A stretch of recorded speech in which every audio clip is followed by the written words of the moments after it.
શહેરના Nizampura ST bus ડેપોમાં બન્યો મારામારીનો બનાવ। ડેપોની અંદર આવેલ ચાની દુકાન પર સવાર 4:30 વાગે યુવક તેના મિત્ર સાથે ચા પીવા ગયો હતો અને યુવાનો તેનો પીછો કરીને ત્યાં પહોંચ્યા અને આ યુવક પર ધારદાર હથિયાર વડે જીવલેણ હુમલો કરવામાં આવ્યો હોવાની માહિતી સામે આવી। અગાઉ થયેલ ઝઘડાની જૂની દાવતને લઈને યુવક પર હુમલો ઘટનાની જાણ થતાં ફતેગંજ પોલીસ સ્ટેશન સ્ટાફ ઘટના સ્થળ પર આવી પહોંચ્યો હતો। ઈજાગ્રસ્ત યુવકને તાત્કાલિક સારવાર માટે એસએચજી હોસ્પિટલ ખસેડાયો। હાલ હુમલો કરનારની ધરપકડ કરી ફતેગંજ પોલીસ દ્વારા વધુ તપાસ હાથ ધરવામાં આવી। પરિવારનો આક્ષેપ છે કે હુમલાખોરોને વીઆઈપી ટ્રીટમેન્ટ આપવામાં આવી રહી છે। સવારે 4:30 થયેલી ડેપોમાં મેન પાટીલ ચા પીવા ગયેલા।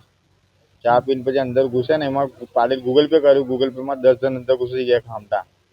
પછી પાટીલને બંડી જાલે ને પછી અંદર પાટીલ પેલો સન્ની જાદવ અને ઉપર પેલો શું કે એનું નામ જેડી ડાકુ એ બે જણા એને ખેંચીને પછી પાછળને બંડી કાઢીને તઈ ઘા માર્યો એને છાતીમાં डेपो के अंदर। कितना घा मारे?